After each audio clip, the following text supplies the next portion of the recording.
On today's episode of Higher Learning, we're joined by Lorna Hernandez, the VP of HR with Ricoh Latin America.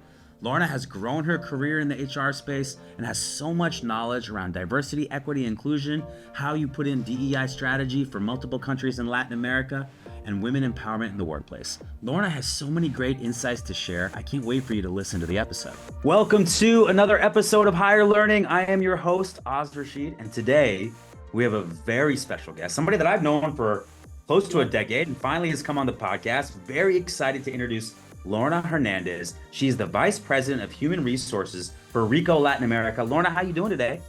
Very good. Very happy to be here. Very honored. Thanks for the invitation. Of course, I'm so glad you could come on. There's so much I want to dive into. I want to talk a little bit about Ricoh Latin America, and I want to understand, first off, if you can give us a little bit about your role, but also tell us what drew you to the organization. What was kind of compelling reason for you to want to join and take on people operations for Ricoh Latin America? Absolutely, us. Well, my role is I am responsible for human resources for the entire region. So I handled 14 locations, 13 countries in Latin America, and also the office in South Florida, which originally was in Miami-Dade, and now we are located in Broward County. And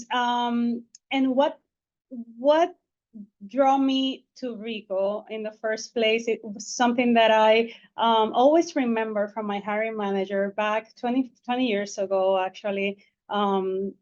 She told me, if you're interested in working for a company where you can propose, create, innovate, and work with other team members, this is the place for you. And this was because I was coming from I was a recruiter, so I started my career as a recruiter, and I worked in a very structured organization before joining Ricoh. And I started my career in Ricoh, Puerto Rico, because I am originally from Puerto Rico, and they were looking for this person expanding their human resources department. So I was able to get that job. And again, that made the deal for me when she said, you can do here a lot if you're interested in not necessarily administering processes that are already in place, but mostly create new things. And that I actually use that a lot in my interviews now. It's still very relevant to our workplace. So I love that. So the hiring manager, they gave you a realistic job preview of what you were going to expect, and it fit. And more importantly, it was validated when you took the role, which is so important. So I love that. I'm interested. A lot of people don't understand a lot of times how you have these big multinational US companies and then they have different regional hubs. What is your interaction like with Ricoh HR US? Like what, like, are you completely kind of siloed and you're doing your own thing in Latin America? Do they kind of push things down from a global level and then you take those on? How does that interaction work for people who might not understand the dynamic? Absolutely. So I do report directly to our CEO and president in Ricoh Latin America, but I've been for years, I mean, working very closely and collaborating very closely with Ricoh North America, the team. Actually, we at some point reported as a region to North America. We currently report to Japan. So, and in Japan, we also have a global human resources team. We have 5 main regions across the globe, and I am part of that community of human resources executives and professionals, and that we work very closely and collaboratively in human resources. I love that. Now, most people, I think, when I think of Ricoh, I think of cameras, right? I think because I think of the advertisements when I was growing up. And I'm just interested, like, obviously the business is diversified. We're using our iPhone a lot more for photography. What can you tell us what the business is kind of known for now and what kind of the different business units and kind of ways that the company makes money are?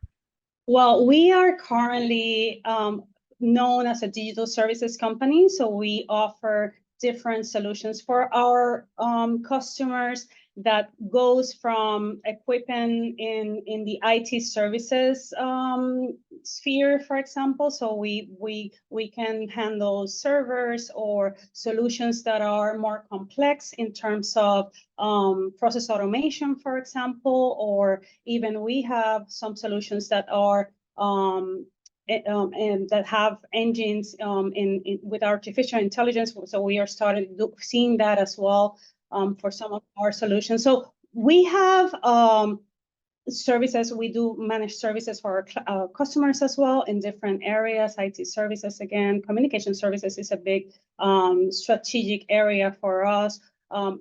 Graphics communications. So we do have locally, like the company has evolved. We are known for being innovative in the workplace and doing innovation in the workplace and how people actually do their job and how business handle their working area, basically. And we have grown into that, and the organization is actually very successful doing that. I love that. I love learning new things, and I love learning about how companies work. So I appreciate that insight there. I want to talk about something that I know is really near and dear to your heart. It's a topic that constantly comes up in conversations myself. I was working with a couple different companies last week around talking about diversity, equity, and inclusion. How do we build it into the hiring process? How do we be more effective at it? So I'm just interested, from somebody who's been in HR for as long as you have, and I'm sure has a lot of thoughts around this. What does effective diversity, equity, inclusion in a company look like to you in 2024? Because I think what it is now versus what it was maybe 20 years ago might be very different things. I'm interested to know your point of view on what it looks like in a company in today's day and age. Absolutely. And to be honest, and I want to make this disclaimer, I'm not by any chance an expert in DEI. I have and know very many people that are experts. I don't necessarily consider myself an expert, but someone that is passionate about the topic and that have been carrying the flag for Ricoh Latin America as part of human resources as well. So, but for me, it's simple. In simple terms, I would say that something that works well in 2024 is to make sure about business objectives, to make sure that you are in touch with your stakeholders. And I am talking about customers and suppliers and employees and the community, the society and investors, board members, all of that, and making sure that you are understanding of the maturity of the business at that point. And I know that, again, I said that it's simple, in simple terms, that's what it works. But honestly, the execution is difficult and not necessarily something that you can do standardized across the board.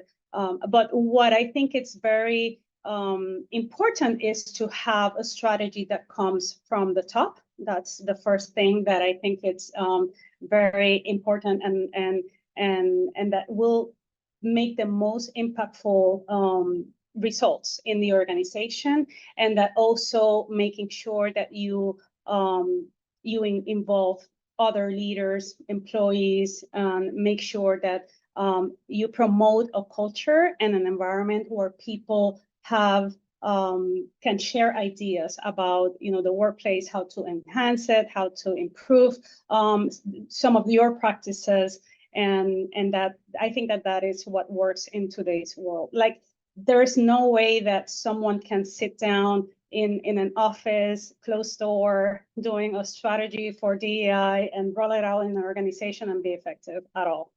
Yeah, it has to be ingrained in the business. It has to be an imperative of the business leaders. And really what the biggest role I think of a diversity office or HR is to show the business value, the business impact of doing this well.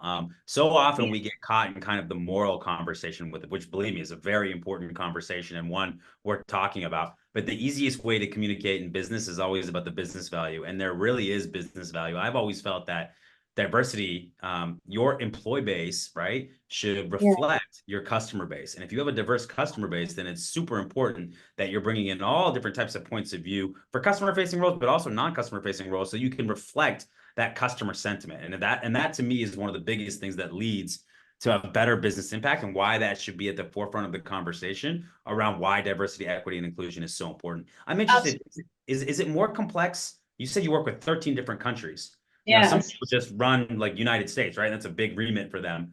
with 13 different countries. Is there more complexity with that? Does diversity mean something different country to country?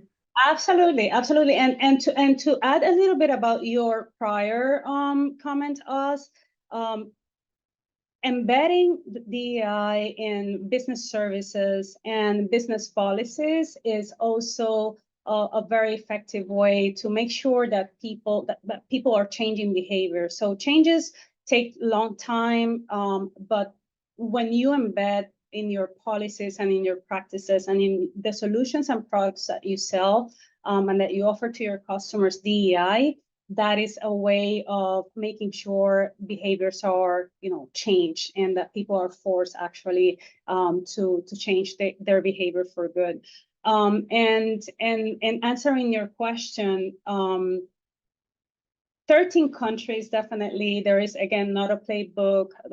When we started talking about DEI for the region, what you hear across the board in general, or at least back then, people were saying like, oh, we are Latinos, like we know each other, we all speak Spanish, but Brazil. And in reality, there was a lot of misconception and a lot of misunderstanding about diversity, equity, and inclusion.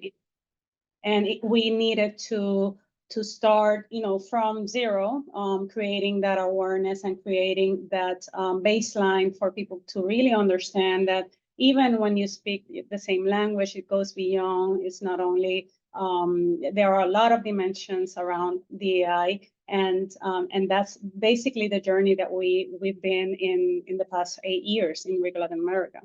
Yeah, I mean, most of the companies I work with and know, Latin America has been an emerging market for the last 10, 15 years, one of the highest growth markets, no matter the industry. And I do think that, especially when you have these US-based companies, that sometimes you can fall into the trap of a Hispanic monoculture, right? Like that everyone's speaking Spanish and that we can talk to, we can message the same way we do in Puerto Rico, to Chile, to Uruguay, to Venezuela, because they all speak the same language, and and that's not true at all. There's so much nuance there. And again, I've said this before, but in Europe, we never think of it that way, right? An Italian is very different than a French person, than is different than a German person. But there's this idea sometimes of monoculture in Latin America. And since I moved to Florida, especially, I've been very much given like the 180 degree turnaround on what differences culturally and otherwise there are country to country. I've had the benefit of being able to travel in country. I've definitely supported companies that are supporting multiple different countries in Latin America, and there's just so much rich nuance and difference country to country that I think a lot of times hasn't always been looked at that way. And I think it's such an important distinction to make,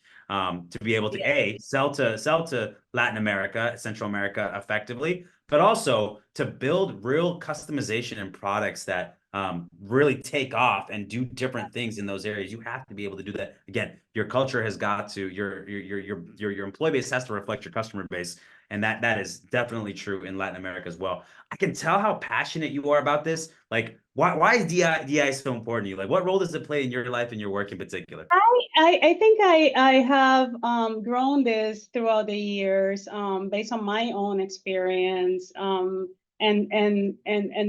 with the fact that I am a mother of a Gen Z as well, and I have learned actually a lot, and I'm sure that a lot of parents can relate to that as well, especially if they are parents of teenagers or 20s, which is my daughter's age. So I think that that my passion grew from there.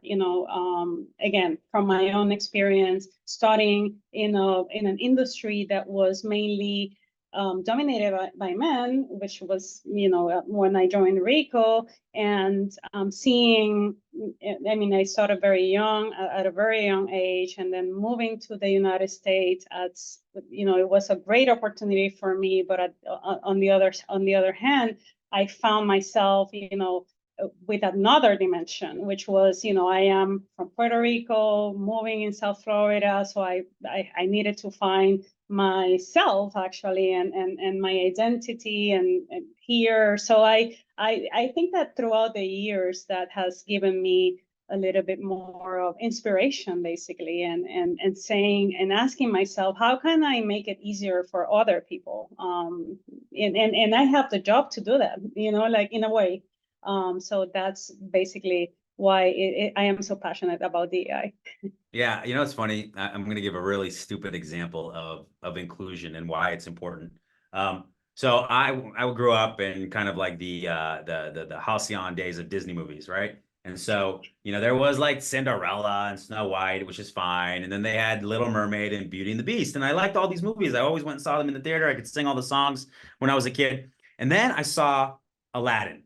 And I remember seeing Aladdin and watching that movie and walking out of the theater being like, that is my favorite movie. I was singing the songs. It was just something that felt so personal to me. And I didn't realize why until I thought about it a little bit. And it's like, you know what? I saw myself on the screen. I saw somebody that I wasn't necessarily raised on the streets of Agrabah, but I did feel there was some level of like, I can empathize with this character. This is a character that's finally speaking to me, and it drew a lot of passion out of me. Now, that's such a silly example of 12-year-old Oz and how excited that movie made me. But what it kind of I learned at a very young age is, oh, this stuff actually really matters. Like the fact that I go to a movie or I go to a comedy show or I see presidents or whatever it may be that more reflect my experience and how I grew up.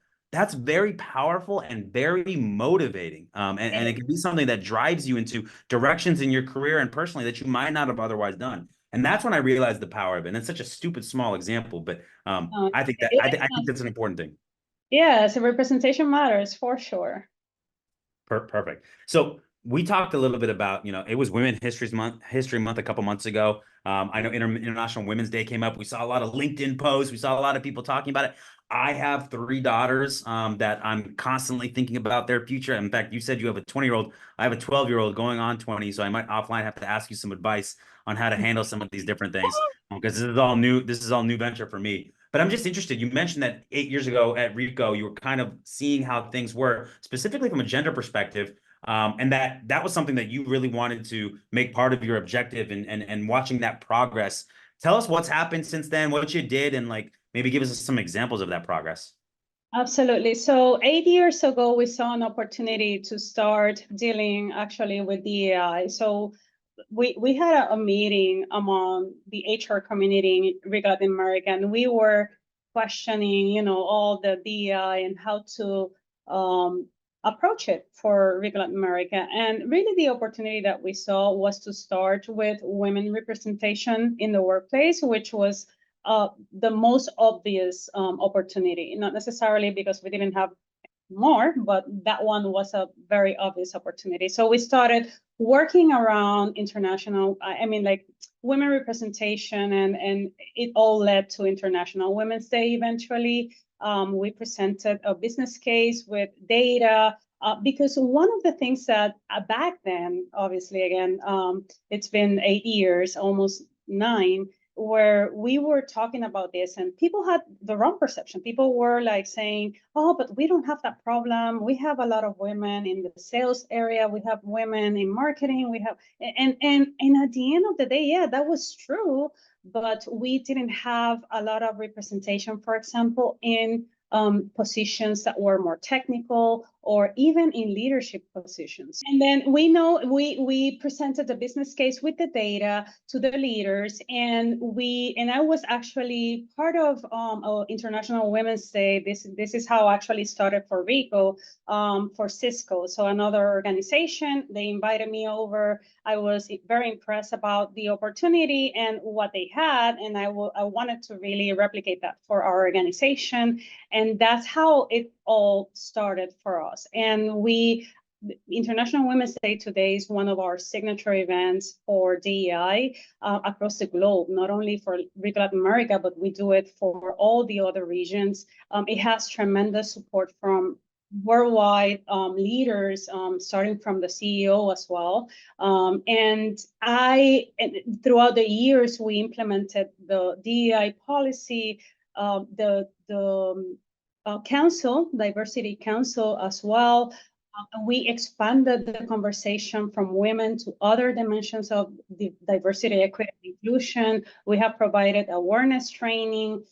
for our leaders and our employees. And so we have done a lot of initiatives to provide the right environment, not only for women, but for everyone to thrive.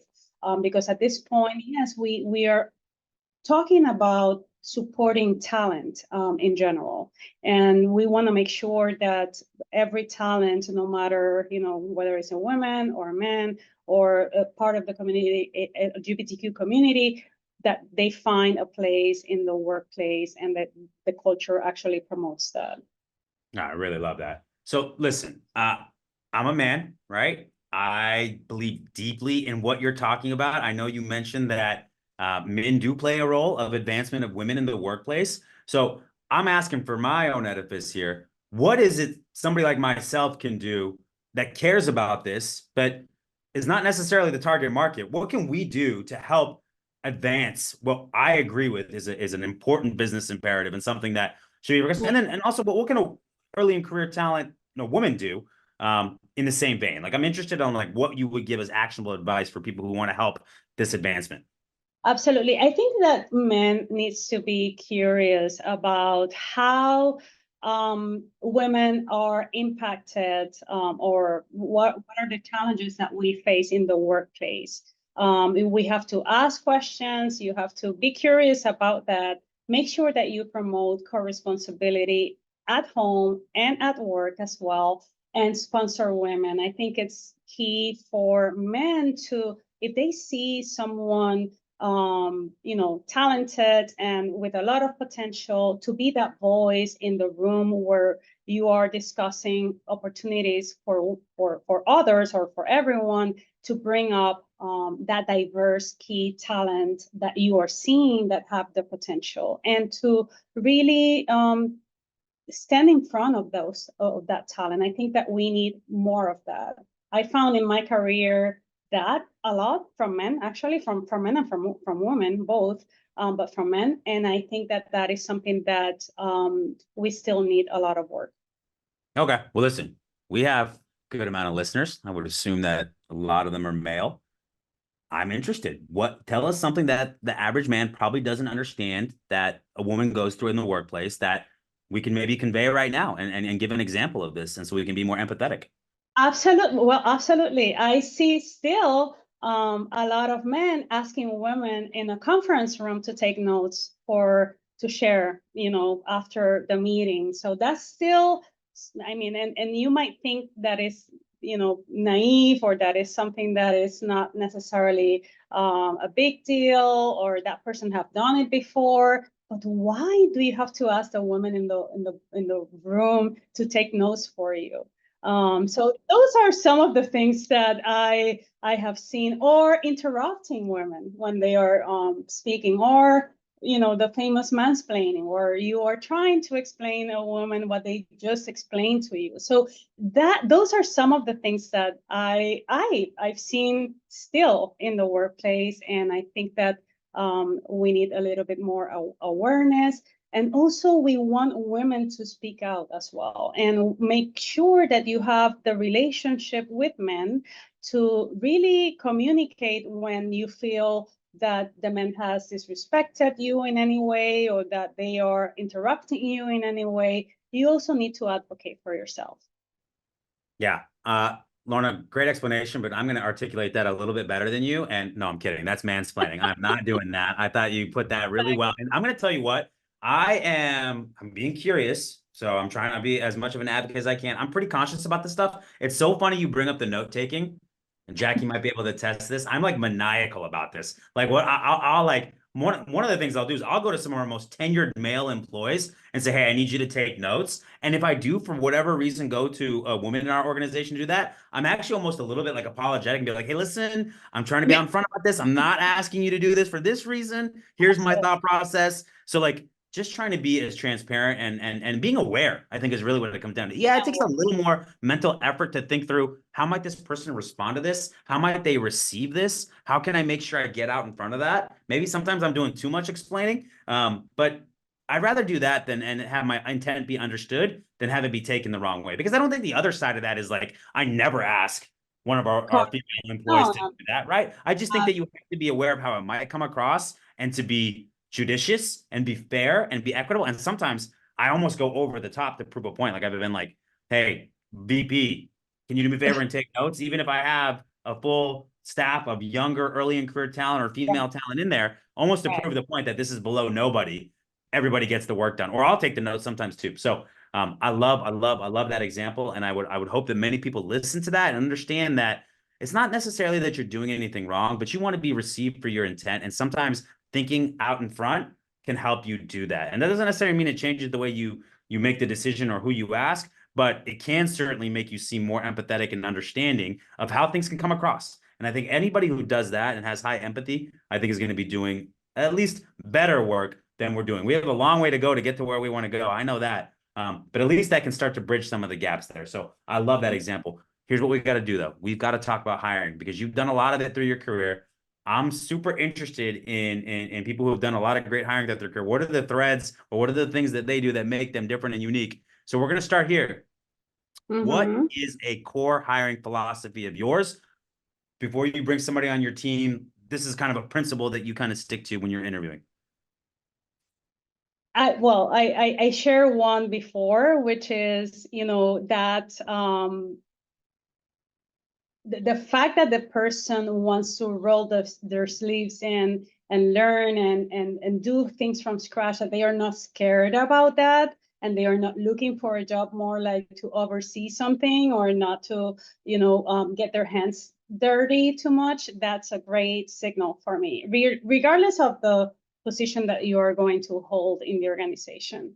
And also someone that can, that it's again, eager to learn, that their motivation is their own development in the organization. So I really love people that ask me about, what is the next steps, how I can develop myself, where this is going to take me next in 2 years, in 3 years. I think that also speaks higher from the professional looking to continue grow in the organization in a way, and that really,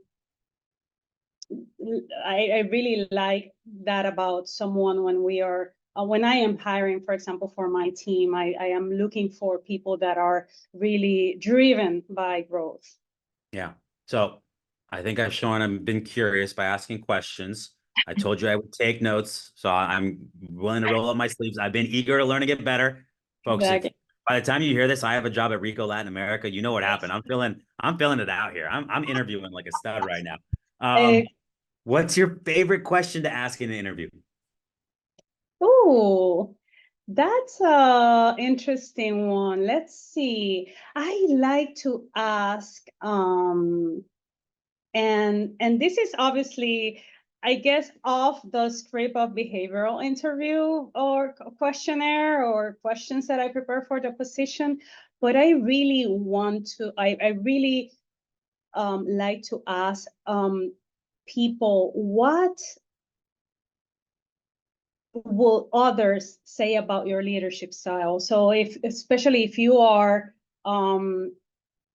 asking for a managerial position or leadership position, because normally when you say, oh, what is your leadership style, or how do you describe yourself as a leader, you're going to say what I want to hear most of the time.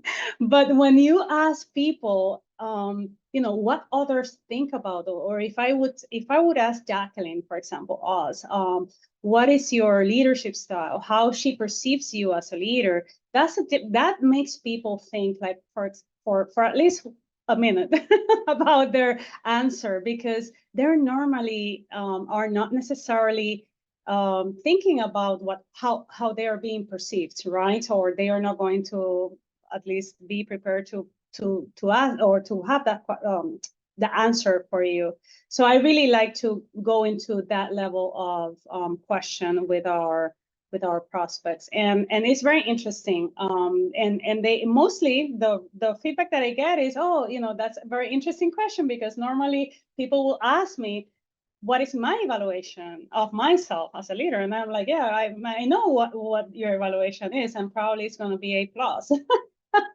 I want to really know what others are perceiving from you. So Lorna, if you listen to this podcast, you know that we like to flip the question back on the interviewee. So I got to ask you, how would your team describe your leadership style? Oh, I think that they're going to say right away that I'm results oriented and that I am hands-on. So although that I like to give them space um, for them to do their thing, I don't consider myself micromanager at all. And I don't necessarily think that they perceive me that way, but I am the type of leader that I will sit down with my team in the most critical moments and start brainstorming with them and start hearing from their ideas and building together and try to understand where those obstacles are. How can I help you to remove those obstacles? And so I make myself very accessible for them in that sense. So that's what I mean when I'm hands-on. But I think that they will say first and foremost that I am results oriented. Like, let's go get it. Let's make it happen. Oh, I know that Jacqueline's been having pending doom ever since you brought up her name. So now we're gonna make her answer. Jacqueline. Answering for myself, but you gotta answer. How would you describe my leadership style? You gotta project. Okay, I'll be as loud as I can. I Yeah. think you are a servant leader. Ooh. You don't ask people to do things that you haven't done yourself. Okay. I think you're passionate, Okay. in a good way, and also sometimes, you know, There can be a rough edge to that too. Yeah, for sure. you're passionate, and I think you're a visionary. You have a lot of big ideas, and you also have the project management background to kind of back it up. Once you have a big idea, all right, here are the steps. We gotta all be on board to go after it. Oh man, that made me feel so much better than just answering that question myself. And I don't know that I would have said any of those things except maybe the passionate and the razor's edge there. But I feel disadvantaged because I need to bring someone from my team because Jacqueline was so nice. Like, look at. You know what? Maybe next time we'll set that up. We'll have somebody in the room that can answer that question. That was a great question. I am so glad you shared it, and hopefully that was some good insights there. Thank you, Jackie. I really appreciate that. What about a memorable interview experience? Either maybe one that you were interviewing, or maybe you were interviewing somebody. You don't got to name names, but like, what comes to mind when I ask you about a memorable interview experience? And this was back to my early years in my career and things that really, I mean, if you are into this type of questions, please don't do them at all. I mean, I'm speaking with your audience, us. This I was in that stage where I was looking for new opportunities before joining Ricoh. um, I was at a very reputable company actually, and I finished while I was in college. I finished a student exchange program, and that person, when I mentioned the university, was very interesting in knowing my social life from that university, because that university had like the party, style type of school reputation, exactly. And I was not interested in sharing my social. I mean, I was interested in talking about my experience and the job and all of that. And the person was continuously going back to the fact that, oh, I heard that college, it's a lot of partying, a lot of, and honest, I was so disappointed about that. I definitely didn't get the job, obviously, but I wasn't interested at all after having that level of conversation, even that I was young and inexperienced. So I think that was like a rough moment in an interview for me. Wildly inappropriate. Who knows what this person was thinking of? I had no Right. idea the Universidad de Puerto Rico had that reputation. I've got to say this, and here's my take. I went to the University of Arizona, not Arizona State University. Arizona State University is the one with the party reputation, although U of A has been known to be in that group too. That's not okay to bring up an interview. You can't share stories like that. That's not what it's about. It was a turnoff for you. I'm glad you didn't get that role. And look, you landed at Ricoh because that was a red flag. That was a definite red flag, and you saw it. and you ended up in the best place for your career. So I'm grateful for that. Don't be asking about the social scene or sororities or fraternities in the interview. That's Don't, not the do appropriate. not, do not. Do not do it. All right, we're getting lessons here. We're getting all kinds of knowledge. What do you do to give people a candidate experience that's unique, but also kind of realistic about what to expect, what it's like to come work at Ricoh Latin America or work for you? In terms of interviewing, Yeah. or the Like, interview what do you do process, to create a great candidate experience? Is there anything unique you do? I am very honest, and I am as direct as possible. So I try not to waste anyone's time, and I also bring up, examples, clear examples of where we are.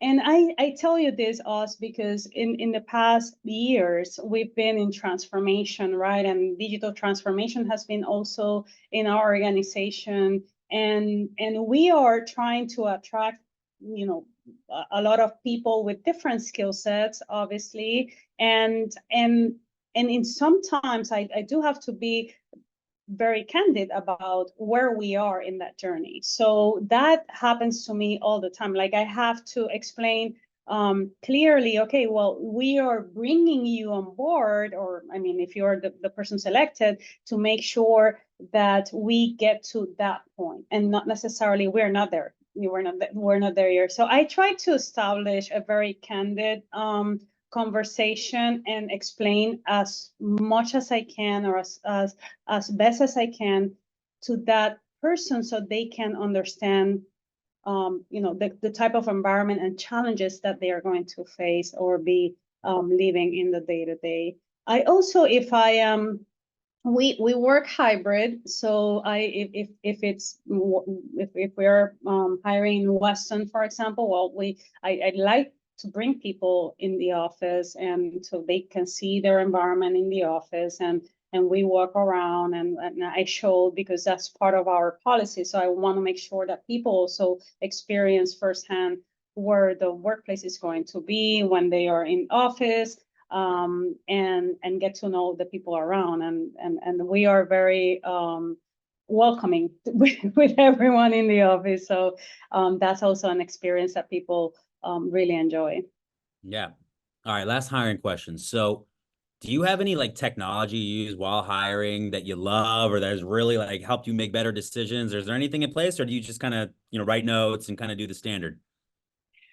We are not using anything. We do the standard. What we are doing with our population, we just added a different technology, actually, as an applicant tracking system, and that has embedded the face outside, so the applicant from the outside and also internal, and that has been a tremendous game changer for our organization. That technology, we had an applicant tracking system, but the experience was awful. And so since we upgraded to this one last year, actually, we have seen a different change, a lot of people interested. So the visibility internal, especially, of our position has increased a lot. People have access immediately, where before It just does a better job of kind of marketing the role and the company out to the external face and getting people excited. So it's effectively taking kind of what we know about an applicant tracking system, but making it more of a marketing tool to kind of get more inbound applications. friendly. They provide information to the hiring managers real time, to the recruiter real time.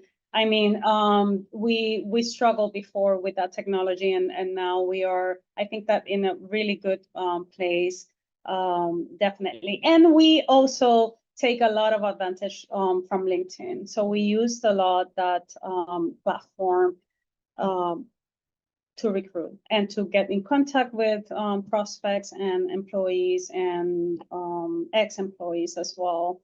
So it's those two, I would say, that in our organizations are the ones that we are taking the most out of it. And And yes, we've been thinking about adding some other things into place, like some, how we can leverage our artificial intelligence, for example, for recruitment or for pre-screening or whatever. But we haven't necessarily committed to anything yet. All right. So I might have to follow up with you on that last one. I might know of a company. That is really cool stuff. That's great insight. I do think that recruiting is marketing at the end of the day. And to me, it's always been about how you market out to the community and then how you market that candidate back into your internal hiring manager. So I'd love to see that these tools are taking more of kind of a CMS focus than we've seen in the past. So I think that's really smart. As for LinkedIn, I mean, I spent so much time on there. They might as well give me stock in the company. In fact, have we gotten LinkedIn as a sponsor yet or no? We got to talk to our people at LinkedIn. We got to be so we much have. love. Yeah, we'll figure that out. And I agree with you. There's a lot of exciting things happening on AI in the hiring space. I'm actually giving a talk at a conference on Saturday about this. And it's something that I'm obviously super invested in as we're building software like that. So I appreciate your answer there. It sounds like there's been some improvements on the technology side, but we still have a ways to go.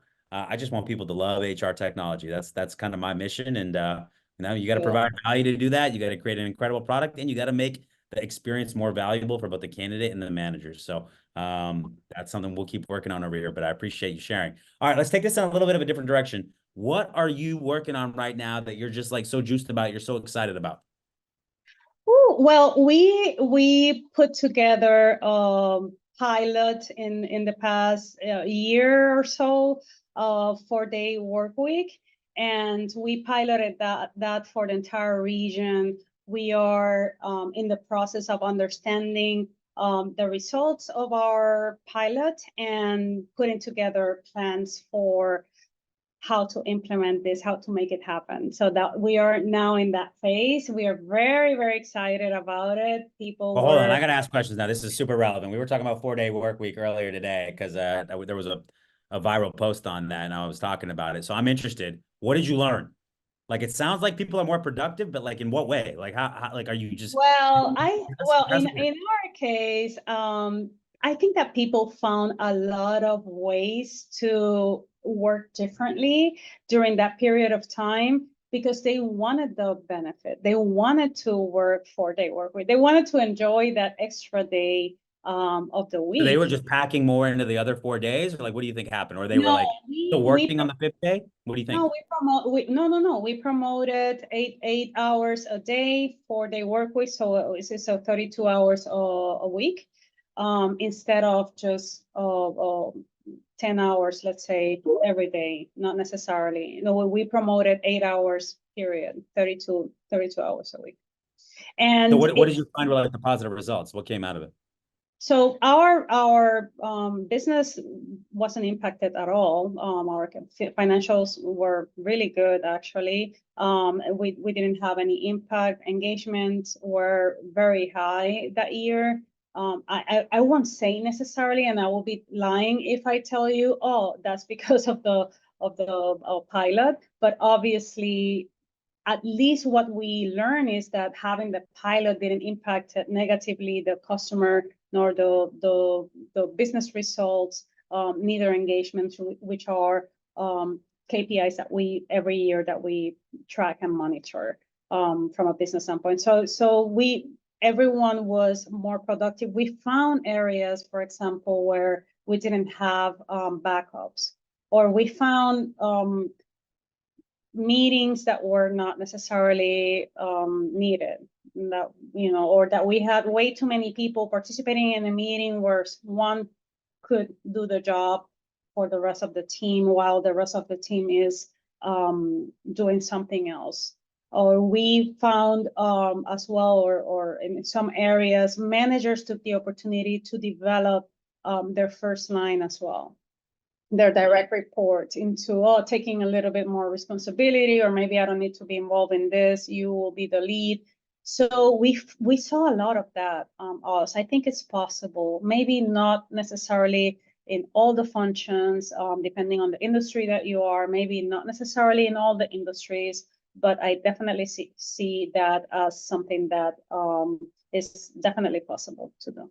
Well, I'm super interested to find out your findings on that. If you're open to sharing it, I'd love to look at it and dive in deeper. It sounds like a really interesting concept. I'm wanting to understand how the productivity manifests, and if it's every function, does it mean anything from a compensation perspective? Like a lot of different things that I'm very interested in that. So please share that. And it sounds like Absolutely, so far I the will. pilot went really well. What about, have you read a good book recently, or is there any good TV show or content you've seen that you want to share?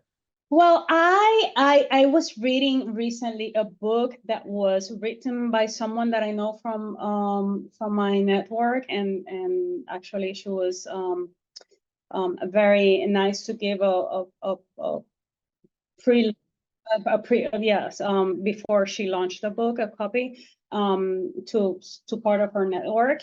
And the book name is Influence Unleashed, and it's about how to create lasting impact through personal branding. And her name is Victoria Pelletier. She's from South Florida, and I'm happy to give her, the credit about the book, because I am almost done. It took me a little more just because of work and time, but it's a great book if you're looking to really work on your personal branding and looking to find ways to have a long impact and a legacy, in your legacy as a professional, or in the society, or whichever you're looking for.